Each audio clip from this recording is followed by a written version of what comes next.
হ্যাঁ রে নেবু, এত বড় যে পরব আইছে ছৌ নাচ, আমাদের কাছে যে 1 টাকা পয়সা নাই রে। হ্যাঁ রে, কি করে কি হবে?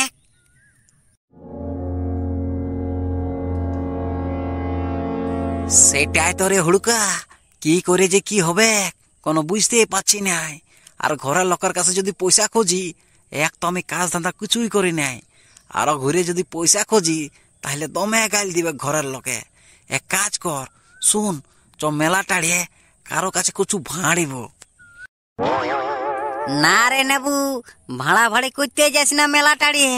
আর যদি 16 আনার হাতে যদি পড়ে জানিও তাহলে আমাদের চামড়া নিয়ে লিবে।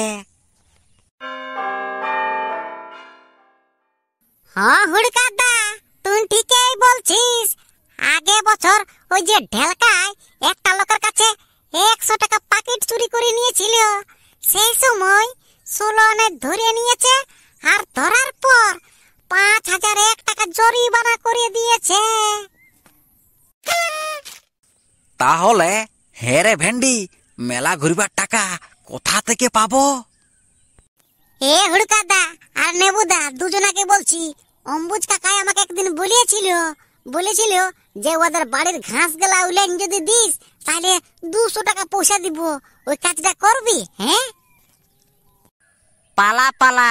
এ ভেন্ডি, জানিস অম্বুজ কাকার কেমন নিয়ম? লোককে কাজ করাই কোনে পয়সা দিতে খুঁজে নাই, আরো উল্টা লোকের কাছে বিড়ি খুঁজে খাবে। হ্যাঁ মারে, ঠিকই বলছিস।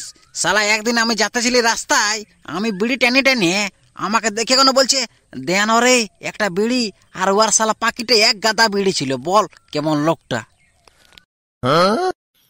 এ নেবু দাদা আর হুড়কাদা দুজনাকে বলছি, শুনেলে যদি অম্বুজ কাকাই পয়সা না দেয় কাজ করাই কোনে, তাহলে ওদের ঘরে দমে ছাগল আছে, একটা ছাগল নিয়ে পালাইন দিব, বুঝলি? হ্যাঁ রে ভেন্ডি, তুমি ঠিকই বলেছি। যদি পয়সা না দে খাটাই কোনে, তাহলে একটা ছাগলে নিয়ে পালাবো। চ যাবো ওর ঘরকে, চ।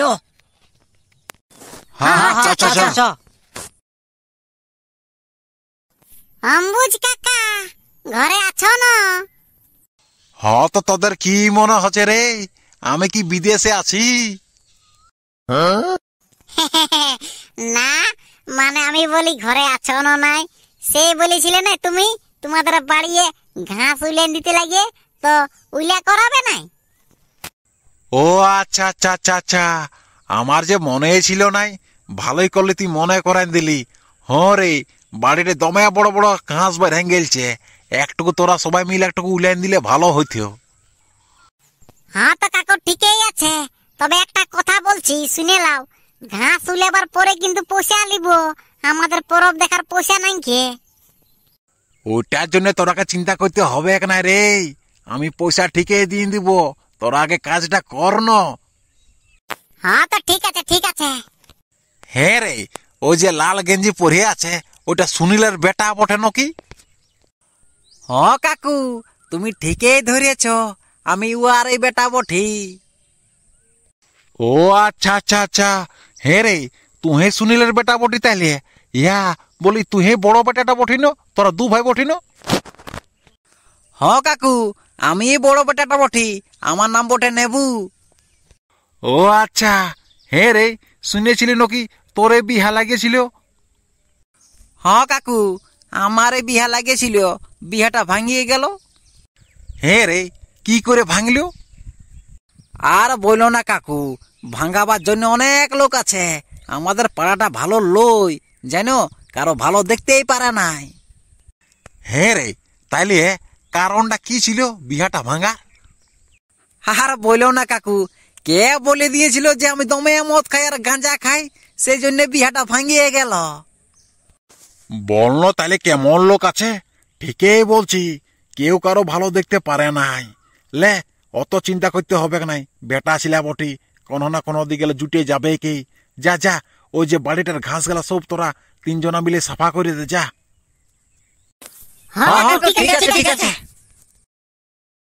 বাবা লো, এত বড় বাড়ি, এত ঘাস। হ্যাঁ রে ভেন্ডি, এটা যে 4 দিনও আমরা পুরা করতে পারবো না রে। মারি নেবু দাদা, আমি যখন দিন দেখে গেছিলি না, সেই তখন ঘাস গুলা দমে ছোট ছোট ছিল, বুঝলি? আর এখন কি করে বড় হয়ে গেল কে জান। শুনেলে ভেন্ডি, এই ঘাস গেলা উলিয়াতে উলিয়াতে আমাদের দেখবি ছৌ না চৈত পরব যাত্রা যতগুলা প্রোগ্রাম আছে না সব পেরেন যাবে, একটা ওই ঘাস সাফা হবে নাই, বুঝলি? এখান থেকে জলদি পালা, নাহলে মরিয়ে যাবি, অন্য ব্যবস্থা দেখতে হবে।